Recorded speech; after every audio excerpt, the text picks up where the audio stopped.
Hey guys, I made a thing.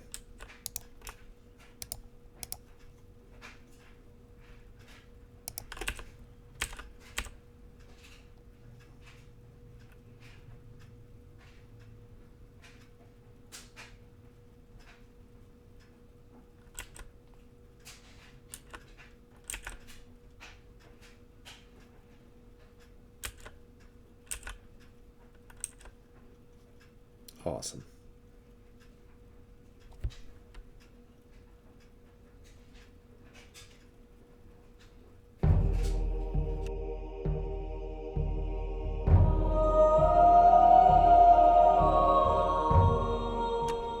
Hello everyone and welcome back to Nether Trey's Let's Play Resonant Rise 3, modified of course. And before I even get started with today's episode, I do want to clarify that I had an issue in between this episode and the last where my game was basically grinding to a halt. And it got to the point where I couldn't even move, especially when I went to the Nether. So I've had this happen before, and usually it's a lot of entities. So I had to go into creative mode and clear out all the entities.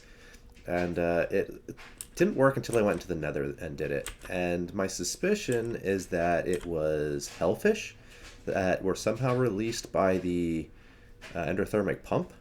Because once hellfish start spawning, they just create more and more and more and more and more hellfish out of the surrounding netherrack.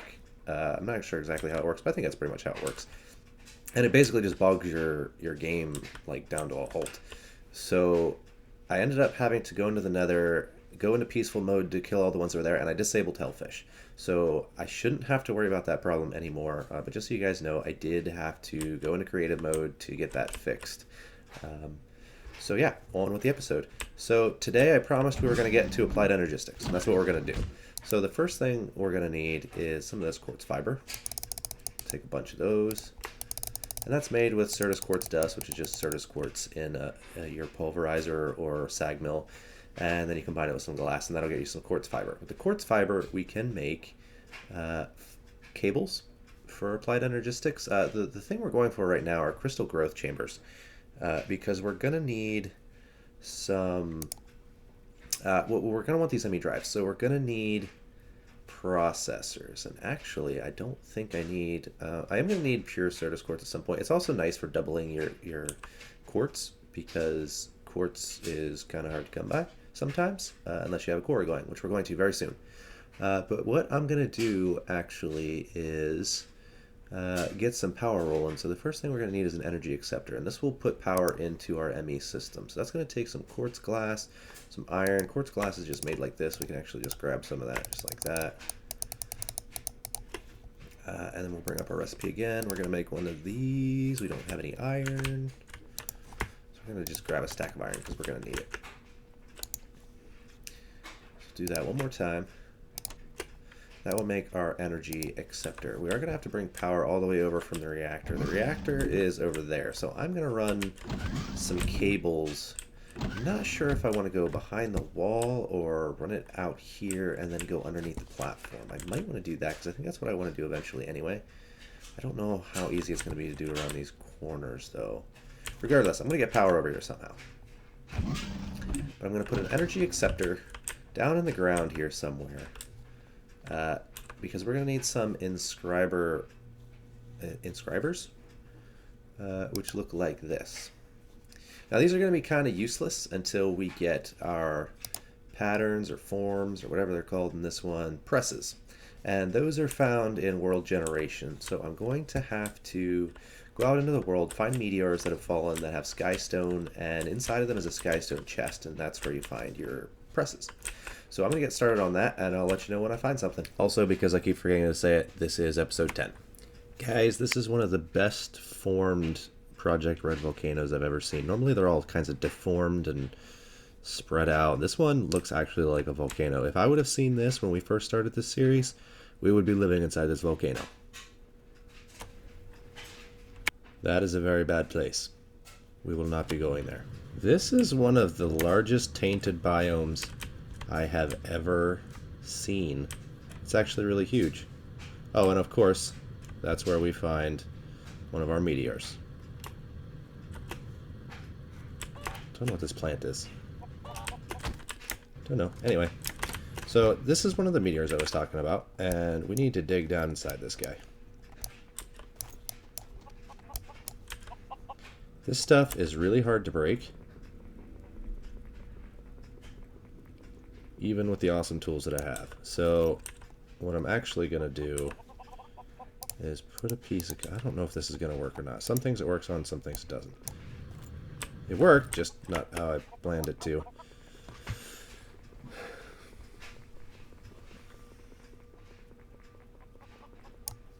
Okay, so basically we're just going to dig straight down the middle of this thing. And when I'm done, I'll be back to show you what's in the chest. So here's the chest. And inside we have shiny nuggets, silicon press, and a calculation press. So that's our middle tier. There's 3 tiers of presses. That's the middle one. And you need the silicon for everything. So that's all we found in this one. I am going to need some of this sky stone for some crafting recipes. So I'm going to dig up some of this. And I'm going to keep looking for meteors. And I'll be back. Alright guys, so I was out there for a while. I actually had to recharge my jetpack twice and still only found one meteor that had those 2 presses in it. So I'm going to try a different tactic. There is an item called a meteorite compass in Applied Energistics 2, and that will point the way to the nearest meteor. So we're going to use this and see if this gives us any more luck. The thing about this is it will point you to all meteors, and some meteors are completely underground, so it may point us to one of those and we'll have to dig for it.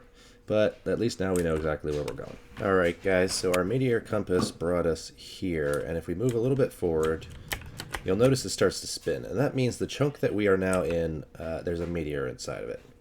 So, somewhere underground is a meteor. I am going to bring up the chunk boundaries, which I believe is F9. Yes, and that does weird things to my game. So, now that that's up, we step over here, it stops, so we know it's in this chunk. We step outside of the chunk over here, it stops, so we know it's inside this chunk. Only if we step here, so it is also inside of this chunk. This one I doubt it is inside. No. So it's within these 2 chunks, so it's somewhere along the border of these 2 chunks. And then if I go over here, over to this chunk, it stops again. So it's somewhere along the border of these 2 chunks. So I'm going to turn this... Oh, I should have just put it in that mode. I'm going to turn this back off. Like clicking a million times. There we go. And I'm going to go straight down here somewhere.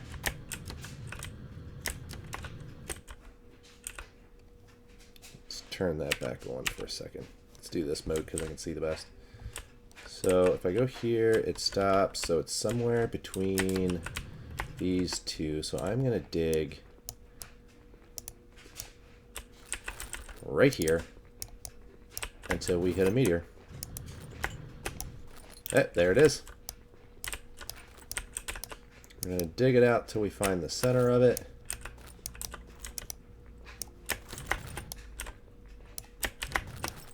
This is actually a large meteor.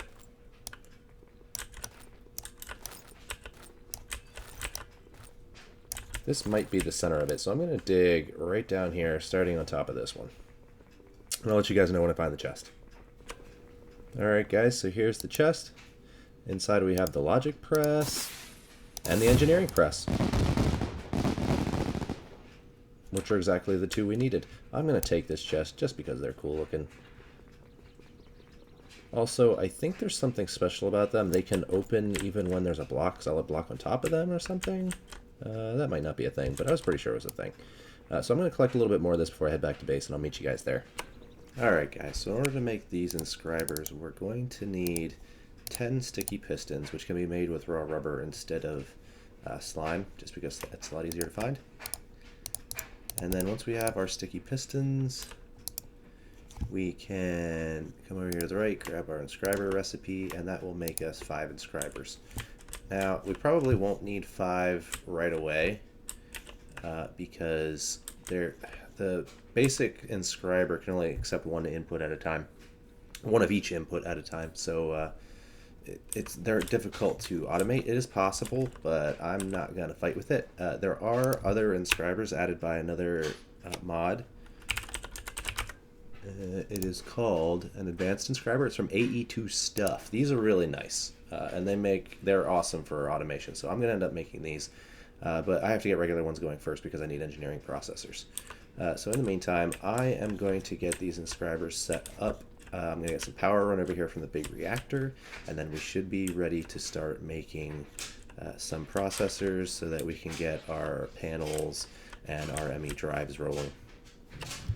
This is a game I like to call Catch the Glowstone.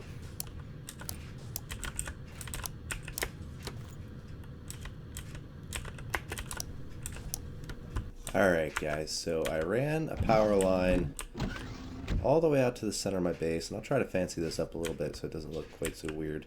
And it runs all the way to the center. That way I can kind of spiral it out to wherever I need to send power. But I did send it up this way first. It goes into the wall, it goes underneath the floor here, and it goes all the way over to here where I'm going to place down my inscribers. And now that I have my inscribers, I will be able to start making processors. So the first thing we're going to need is silicon press. I'm going to throw that in along with some silicon, which I already made in advance. They only go in one at a time. I cannot shift click more in. I can't place more in manually. And as soon as it's done crafting, it will give me a printed silicon. Now on top of the printed silicon, I am going to need some other things. So the first thing I'm going to need is two engineering presses, or two engineering circuits, which means I'm going to need some diamond. Hopefully we can get this working pretty fast, but we're running really low on diamond again. So we'll take out our silicon press, we'll grab our engineering press, throw that in with the diamond.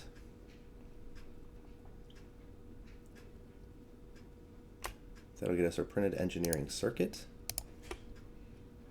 Once we have that, we can take the silicon, the engineering circuit, and a piece of redstone, and it will make an engineering processor. Now, in order to make our ME drive bay, we need two engineering processors, some iron, and some ME glass cable. Now, the ME glass cable is made with that quartz fiber that I showed you how to make at the beginning of the episode. And we'll also we need some Fluix crystals, which I should have a good supply of. Yes, I have some in here, and I have a barrel full of them over here. And this I also showed you at the beginning of the episode. Basically, it just uses the Britannia open crate to drop whatever I put in this chest into the water. And then the item transport node over there has a filter on it that it will only take in certain items. It will only take in Fluix crystals. And it also has a world interaction upgrade so that anything that touches it will fall into it and then be deposited into the barrel. Again, that's filtered to Fluix crystals, so they're the only things that will drop in. So now that we have this going, I can get the other one. I can take my Fluix crystal. I can stick a couple of those in here along with our quartz fiber.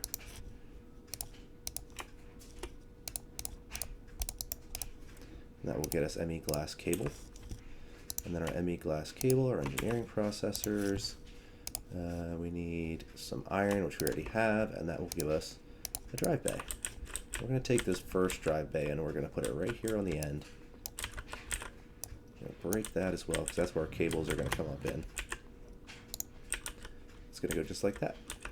Now, I tend to like when they're running the other way. I don't know why. I just think they look better that way. Okay, so what we're going to need next is a panel and some more cables. We're also going to need some wool so that we can make these, not just the glass cables. Do we have wool? We have a little bit of wool. This is not going to be enough. So if I take these and throw them on a crafting table with some wool, that gives us ME covered cable. So I'm going to make a bunch of this. I'm going to run the cable over here. This is where we're going to put our first panel. My inventory is full again. So I'm going to get some things together, and then we're going to continue with this ME system, and I'll be right back. So guys, in order to really get this system going, we're going to need a lot more of these ME covered cables. But in order to get those, as you know, we need wool, and we don't have a lot of that. So I'm going to make a rancher from Mine Factory Reloaded, and we are going to use that to get wool.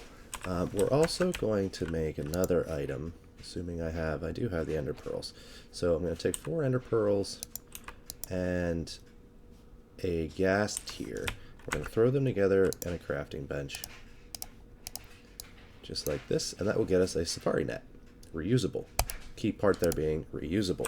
So I'm going to take this, I'm going to build a little enclosed area on the surface, and I'm going to grab a bunch of sheep from our sheep swamp, and we're going to make a sheep farm. Be right back. Alright guys, so I changed my mind again, and I may have gone a little overboard again. Yep, I put my first spawning room in the base. It's not technically a mob spawning room because they're not mobs, they're animals, but the sheep are inside. One problem I'm having is keeping enough grass for them to keep being able to eat and produce wool. So I'm going to see what happens if I give the grass a little boost and use a watering can on them. But first I have to fill the watering can up. Of course it's dark out. Let's see if I can get some water.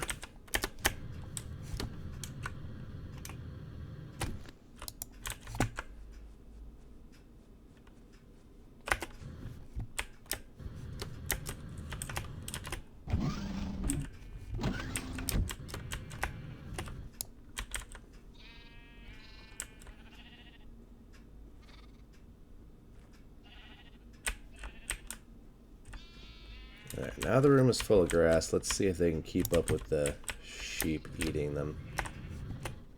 But anyway, that'll get us some wool going.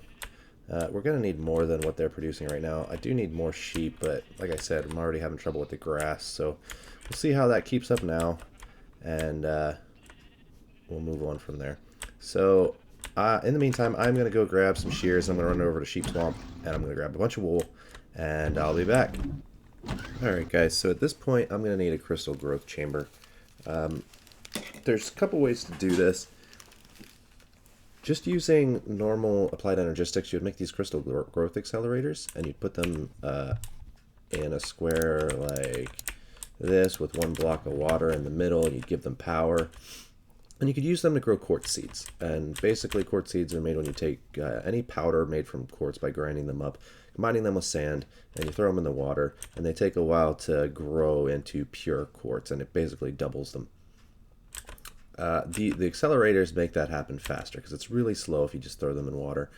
But I don't want to do it that way because there is another block added by AE2 stuff called a crystal growth chamber, and basically it's a block. It's a machine that you can throw the seeds in and they will grow faster without having to leave them out in the world. It's a lot easier to automate, and it's just nice. So we're going to start making one of those. So we're going to need 6 of these, which means we're going to need 6 of these. We're going to need 12 quartz glass, which means we're going to need our quartz dust. Which I believe I threw in here. May need some more quartz dust.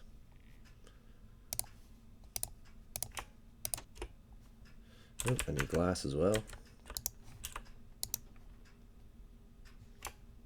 Not a whole lot of glass left, but we can change this with our chisel.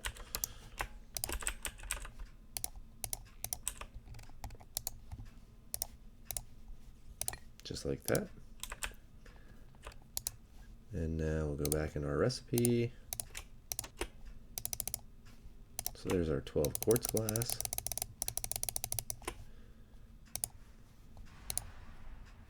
We're going to need a bunch of ME glass cable, which we have. And that should make us 6 crystal growth chambers. On top of that, we're going to need another ME glass cable, a chest, and a hopper. So this stuff's actually pretty easy.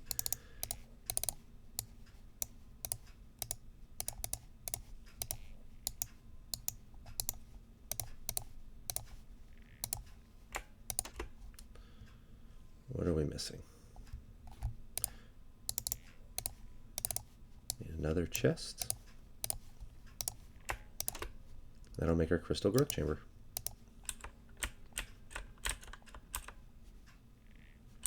Now this we're going to take and we're going to put down right here next to our inscribers.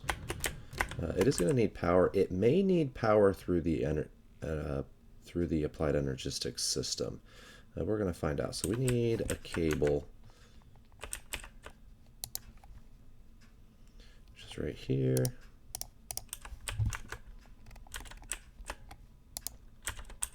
So let's see if this connects.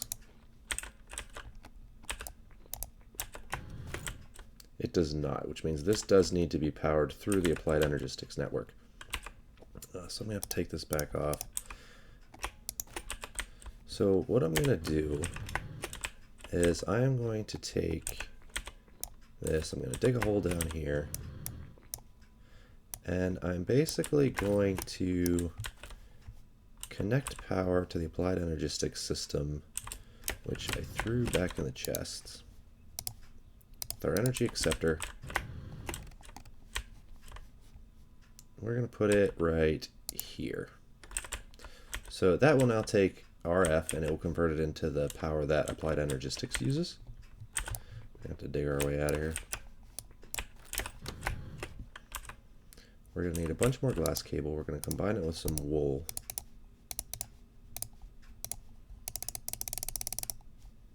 Like that. We're going to feed it up through here because this is where our panels are going to be.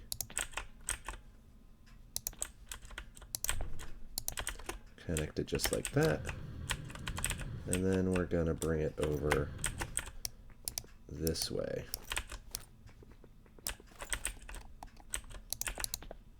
And that'll give it power. Ta-da! So then what we're going to need is some quartz seeds. In order to do that, we need to take service quartz. We're going to grab some cobblestone while we're here as well. We're going to grind up this cobblestone to make sand. We are going to also grind up these quartz seeds. So let me grind this stuff up and I'll be right back, guys. Alright, so now that we've got our Certus quartz dust and our sand, we can combine those to make Certus quartz seeds. That'll make a whole stack of those. We'll throw them in our growth chamber. And it's going to start doing that. Now this also has 3 slots in it for acceleration card upgrades, which will make it go even faster. So let's see what we need to do to get those rolling. Acceleration cards require advanced cards and pure fluix crystals. Advanced cards are made with calculation processors, which is what we're trying to get going right now anyway. So this is almost done already, and we've got our first whole stack of pure Certus quartz crystals. Now these are important because you actually need these to make the calculation processors. Now I'm also going to do something else here, a little trick, just to make this easier to manage. I'm going to make a hopper, vanilla hopper. I'm going to put it on the side of here, and I'm going to throw the pure Certus quartz in there, and it will throw it in here. Now this machine can only accept one item at a time. However, it can output in stacks. So as this makes these items, it's going to continue making them, and it's going to stack them all up. And the hopper is going to keep feeding in one at a time. So while that's going, I'm also going to get some silicon going. I can do another hopper.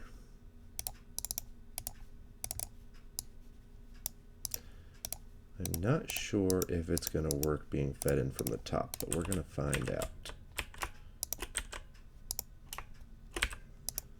Patterns in there, throw that in. No, it's not going to accept from the top, so that's not going to work. Oh well, we'll just do them one at a time, because pretty soon we're going to have this changed. Oh, you know what? It might work. I have the wrong pattern in there. Silicon press. Let's try that again. Nope, still doesn't work. So we're just going to do these one at a time, and we will soon have our advanced inscribers going.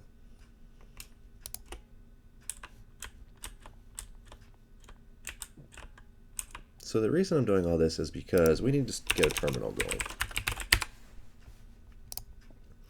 And the first terminal I like to make is the ME crafting terminal, and that's going to require a calculation processor. But before that, we also need an ME terminal, which is made with illuminated panels, which are a bunch of stuff. So let's get going with this.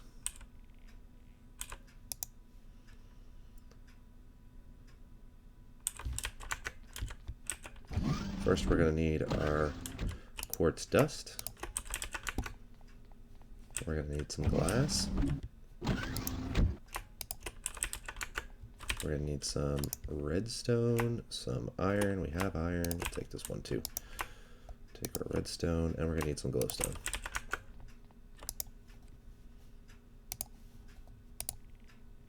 So we'll make our panels first by making glass.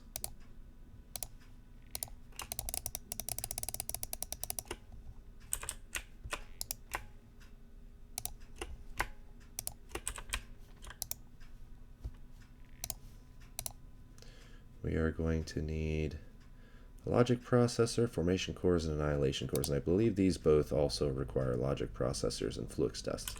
So we're going to have to get some logic processors going. Logic processors are made with gold instead of pure quartz. So let me make up a bunch of those and we'll be right back. Alright guys, we should have everything we need to make this terminal now. So I'm going to go ahead and I'm going to make an ME crafting terminal. And the way you do that is you make this panel. I'll actually make 3 of them. I do need some glowstone.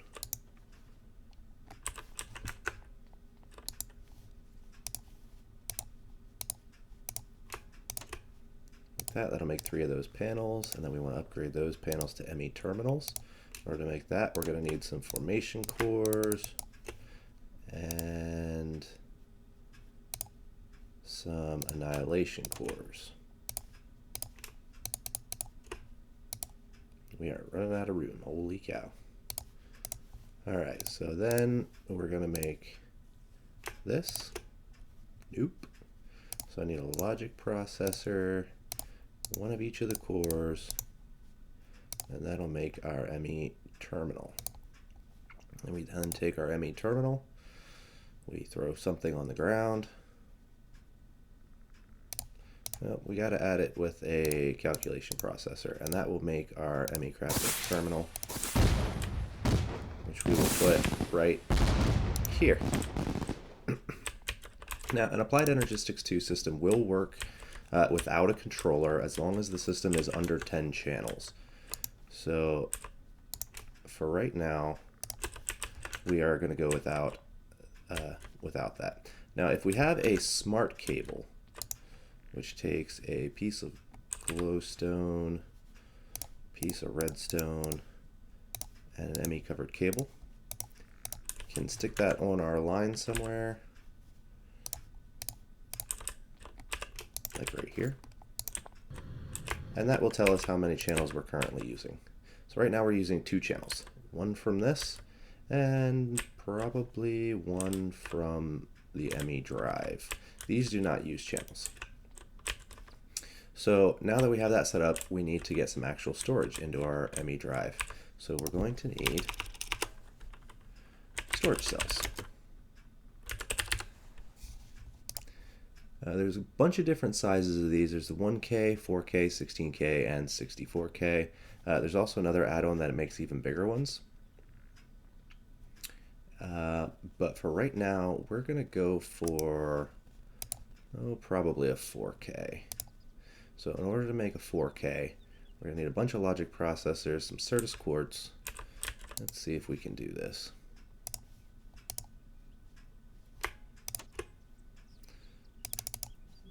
So that will make us